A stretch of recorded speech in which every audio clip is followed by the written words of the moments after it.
Hello, everyone. It is time for the weekend. It is Friday. It is 1 o'clock. And in the studio with me today is one of my closest friends and one of the dearest people on this earth, as well as one of the most talented actresses that I know. And that is Roxy Arrojo. And we're going to talk to her in a second. I do want to do a shout out to Paul Marcinkevich, who is my partner in crime for Live at One, who has abandoned me today. And I told him we were going to talk about him today. So he says hello to Roxy. So of course he's being nice there, but I'm not quite sure what he's going to have to say to me. And if any of you out there have stories about Paul, go ahead, put them on Facebook and I'll share them. So let's today welcome Roxy into the studio. Yay! Hey, thank you for the great intro. So You mentioned Paul. I'm sorry. I did mention Paul. That's good. Yeah, and I'm just going to sit there and share the story of Paul and I. When I met him doing Tempest's production of Poe, and we did The Fall of the House of Usher together. And Paul, he walked in, and I wasn't sure if we were going to click, but he went all out. He walked into that piece, and he just. If I was missing a little piece, a little motivation to get to where I needed to go with that character, he totally, catapulted me to that point. It was great. He was great to work with. He is great to work with. But I also want bad stories about Paul since he's not here that I can tell them. So I have known you. Now, I'll age me, not you, okay? Because you were 2 when I met you. I have known you for probably close to 30 years. Yes. And I was trying to figure that out. So Roxy will always be baby Roxy, whether she likes it or not, because she was Little Red Riding Hood in a production of Into the Woods. And a big shout out to the Attic Ensemble in Jersey City, New Jersey. That's where our Attic first Ensemble show was. Yep. Yeah. And then you were in Tempest Productions' very first production, and you were Baby Yes. Arena. Yes, and Chekhov's Three Sisters. Yes. Yep. And along the way, we just keep, casting you as babies, right? Yeah, I don't think I can do that anymore. But you can always be my baby. Is that okay? Yeah. So I'll just Yeah. keep casting you as my, advisee and my daughter and things like that. But you're an actor, a singer, a composer, arts and education. You choreograph, you costume, you kind of do it all. And I think that's exciting as to watch you. What are some of your favorite things to do? Now I'm going to make you pick. As I've progressed in life, things have changed. It was more performing, acting in the beginning, singing like crazy. But I do think that now, as I've gotten older, my focus has been to the teaching artistry. You start finding more purpose in your work. I've always been a storyteller. I've never been an actor to be famous. That's just never been my way. If you know me, I'm an introvert. But the teaching artistry has really enveloped me. I focus so much on my lesson plans now and how do I create change in the children? What do they need to get to experience this revelation in the classroom, to want to, singing, if it wasn't for being in choir as a kid, I don't think I would have made it through high school. You find your group of people, the community, you start singing songs you relate to. So I try to find those moments with the kids, even though I'm not teaching just theater and I'm doing literature-based teaching. I try to find those moments in my work. What do I make? How do I cause that self-discovery in the classroom? God, did I just go on a tangent? I'm sorry, Cynthia. No, I love it because it's exactly what I believe in. What would be one of your favorite stories with little ones? Let's, because you work with all ages as well. So the whole pre-K clear up to, and you and I have worked with senior centers where we're talking about, people that are actually older than I am. They exist out there, everyone, just in case you know. But right. So, but let's start with little ones. What are some of your favorite things to do and stories to tell and moments? There's actually fairy tales. Fairy tales are always my favorite. So I tell the 12 Dancing Princesses, and it's funny. It's a book. Clearly remember as a kid going to my cousin's house, and she had this book of fairy tales. And I would read the fairy tales, all of them. And like, the ones that Snow White, Cinderella. But the one that grabbed my eye when I was younger was the 12 Dancing Princesses. And I find it funny how it's impacted my life now as an adult, because I take that story and I've done it when I work at during the summertime. My organization does Camp Liberty, and I've done that story, and it becomes a full out little production on stage, because I just invite people to come up and they feel safe enough to just throw themselves on the stage. But for the little ones, when I do the 12 Dancing Princesses and I let them have a role in it, they're either the prince or the princess. I let them come up with what they want to say. I give them a little dance. I give, it. I feel like it inspires such engagement, but joy in the kids, that by the time we're done, they can't wait for me to come back. For the little ones. So I think that's my favorite, doing the 12 Dancing Princesses. I also love doing the fairy tales. So we spent a long time at the educational arts team just creating these life lesson workshops for the little ones.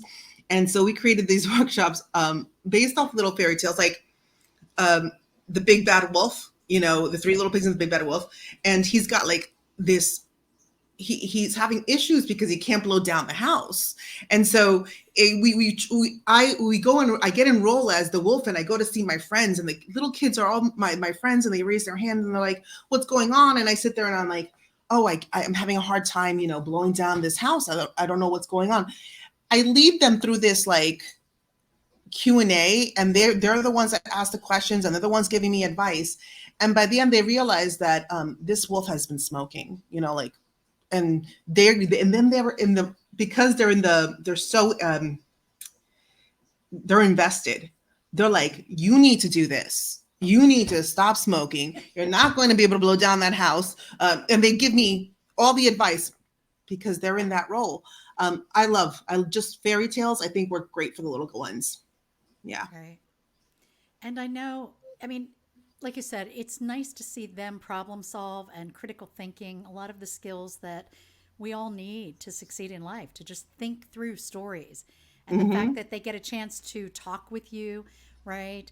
And do you use props a lot or costumes at all? We always have a role signifier.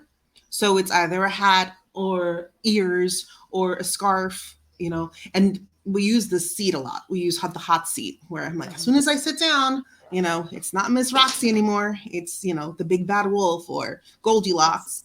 Or X, yeah. I've Hmm. always liked, there was paper bag players in New Jersey for a while. I mean, like, I always liked having that idea of, the theater in a trunk, theater in a bag, theater, right? That you can use anything on paper, right? I Yeah. always tell teachers, I can make an entire world out of paper, right? Out of hats and costumes and backdrops. And, we don't have to spend money. And I think what's fun about that is getting them to use their imaginations too, right? Yeah. Oh, And what's been interesting is in the last since COVID, and we've had to work online, is how do I transfer that on the screen with the kids? And it's where I thought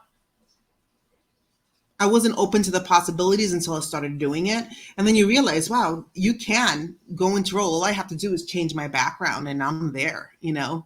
That became the signifier. It's nice. Yeah. And I know that, so tell me a little bit about Educational Arts Team because you've worked with them for several years. So Yeah. they're in Jersey City, and go ahead. So yeah, we're in Jersey City, a nonprofit organization. I've been working for them for over 25 years now. I kind of fell into it. I was doing other jobs. I was still performing, but I started to Carmine Tabone was my mentor, is my mentor. Sorry, he just retired, but still my mentor, and took me under his wing. And then just it was great experience to at that time to realize that I only knew musical theater, singing, dancing, acting, and I knew directing and the composing, but I never used it in the classroom. Then to start, we got this grant from the USDOE, and we spent so much time developing these workshops to make sure that we were integrating the arts into the curriculum that the teachers wanted us to do. And so, yeah, I've been there a long time, and we do that. we can take The Outsiders, we can take the novel they're reading, and I love, like, for example, like the setting workshop where I first just have them use the, observation skills to define their space. And from there, I I take them towards creating scenery for a scene in their story, and then they got to find those elements that you would do in set design, like lighting. What's the color? What's the mood? What do you need to create that setting? What makes an audience believe once they come in that this is where the story takes place? So what did the author give you in the book that lends itself to taking it and putting it on your piece of paper, because they draw it in my class. Those elements, so arts integration. And while they're doing that, they're using those observation skills, description. They write why they created those choices, so they become that scene designer, set designer. It's fun. Right. Yeah. And it just integrates everything together. But once again, it's about creativity and critical thinking. And I took a very similar path, right? Did a lot of that performing and directing, and then just decided arts and ed is my love. And I think it's, one of the things you and I have in common. And we spend a lot of time talking about that. If I have trouble with a workshop, you're my go-to person. I'll call and go, why isn't this working? Or how do we tweak this? And right. And All right. Or you need to take a happen. step away, and just give it a couple of days, and then come back to it, and then you realize, yeah, Right. sometimes You you're didn't so into provide, it, you can't see it. and you didn't provide this opportunity. One of the other things that you do that only a few of us that I know of do as well, which is the Shakespeare for young children, Yes. right? And it Yes. always amazes me that somebody's like, no, we can't do Shakespeare. And I understand, Shakespeare, even in high school, when we start talking about sex and war and, Hmm. and all that other things, but there's still great stuff for our students. What Oh, are yeah. some of your things about Shakespeare? For me, when we do the Shakespeare, and remember we were doing it for the fourth grade for a while. Hmm. I think people get stuck on the fact that the language, but if you just forget about the way it's told and tell it in your own words first, and reach the kids with the little story, then they see then they're engaged, and then when you give them some of the language and they're acting out the scene, it's able for them to process a little better. I found that they loved, like, the comedies, like giving them a moment from the Comedy of Errors, or um, doing just the balcony scene for not a comedy tragedy, Romeo and Juliet, but them just working it out. But then just telling the story in my own words, and it's not easy. But once I get there, these kids are so invested. I've had classes like clap after telling them the story of Romeo and Juliet. Of course, not as explicit, Hmm. with that grade, but they enjoy it. And once they're invested, they will sit there and start ripping apart the text. Yeah, yeah. So I do enjoy it. I do think that the fighting is probably the best part that they love. The choreography, the fight scene between Mercutio and Tybalt and Romeo, they totally get into. Because we're pretending, and they're we're pretending we're holding swords and we're fighting, and they're jumping and they're ducking, and then they come in, and then you have the couple of lines dispersed. It's captivating. Hmm. Yeah. And just playing, getting them to move and play with tableaus, right? And Yes. freezing, like how important that is. And then even the opening, do you bite your thumb at me, sir? Right? Right. Right. And even when we do the fight scene, even we're not doing in the correct speed, so it's in slow motion, so it looks even better, because it looks like a part from the Avengers and part of the movie where everybody's in slow motion. Then they're like, it's they totally enjoy it. Right. Yeah. And it's a chance to play, especially if we think about third and fourth grade, where we've moved away from story songs and singing and marches and all these little things that we did in pre-KK and one, right? Right. And a little bit in grade two. And then all of a sudden we hit grades 3 and 4 and we're like, sit in our seats. Well, that's what they want. They want to get out of their seats. They want Hmm. to, move their bodies, engage in some way other than, you know, listening and writing, which is important, especially those listening skills. But yeah, Yeah, it's what they want to do. And so you give them a little bit of it, they become engaged, and then you can throw everything else in, the writing, the script writing, you know, create a monologue from the point of view of this character. Everything gets done once they buy in. The Hmm. hook is very important. I agree. And then what's also interesting is that doesn't just apply to fourth grade or fifth grade to middle school. It also applies to high school. It applies to adults, right? Hmm. So to even write a monologue from a character's point of view in a piece of literature you're reading later, like what happens next, Right. right? And like tongue twisters, I'm always amazed. Like if you go into a high school, like I can do a whole warm up of tongue twisters and everyone's like having fun with them. Do you remember the one we used to do? Who, sir, me, sir? No, sir, not I, sir. Yes. Yeah, I've done that so many times. They love it. And I think that was Randy Majori. So, if Randy, if you're watching from New Orleans, Hey, Randy's in Randy. New Orleans now. I'm pretty sure that's one of the ones he had us do probably 20 years ago Yeah. because he had worked with us like 25 years ago or 20 years ago when we were in Hoboken. Yes. Hoboken, right? Mm-hmm. And that would have been Romeo and Juliet, I think. And you Yeah. were our Juliet. See? Mm-hmm. And I was your nurse. You were my baby. See? Yes, I can't believe it's been that long, but it has. Right. I think that was year 5 of Tempest, either year 4 or year 5 of Tempest. And this is our 26th year. Ouch. But Yeah. I was 2 and you weren't even born yet. So we're Yeah. good. I wasn't born yet. All right. I'm going to ask you one last question because we're going to have you on again where we get to talk about especially cabaret and some other performance stuff. But I want to ask you if you had a little piece of advice for young artists out there, what would you Oh. tell them? I know that's a tough one. I put you on the spot there. No, I would say find a space that you feel. I know it's that safe space, but really need to find a studio or a space or a group that makes you feel comfortable. Because when you find that space that you're allowed to be vulnerable, your work just grows. But you need to be able to take those risks. And I don't think you're going to take those risks if you're not finding that community or that space. So And it's really important. I would so agree with that because a lot of times, depending on classes or studio work, it's all about about the criticism end, which we do need. We need to get some Right. of that feedback, but you also need that space where you can try out new things Yeah, because you and need to fall. fail and then Yep. try it again. Yep. All Yeah. right. Well, thanks for joining us today. And Thank I'm so you. happy to see you in person. I hope we get to see each other in person soon. I know. Hmm. I'm hoping we'll get Roxy with us in the December tales that are coming up and holiday tales. So hopefully you'll get to see her with some of our read-alongs coming up. And then especially when we kick off Storybook Theater, she has a couple stories she'll be doing with us as well. So Yes. thanks, Rox. Thank you. Bye bye. So let's just recap what's coming up. And we're done with Live at 1 today. On November 20th, it is International Kids Day. And we'll be kicking off Storybook Theater. Like I said, I'm hoping that Roxy will be with us and we'll be doing a live broadcast on that day to share some poems and things.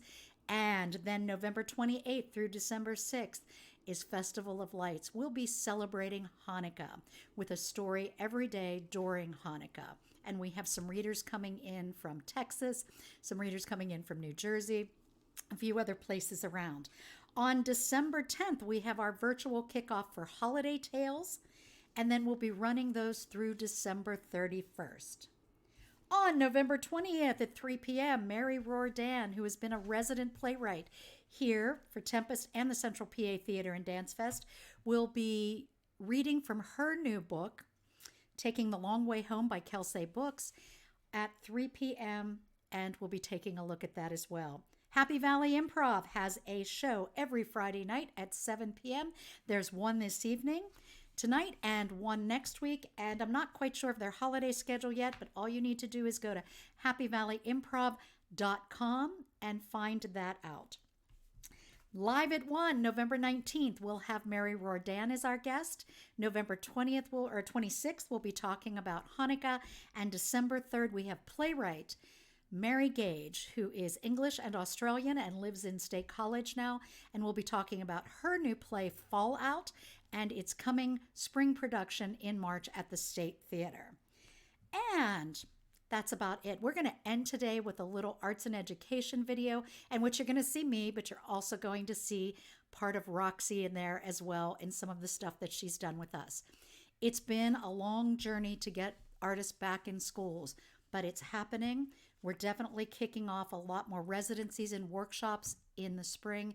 And as Roxy said, it is so important that we provide these opportunities for our young artists. So have a lovely Friday, and we'll see you next week at Live at 1.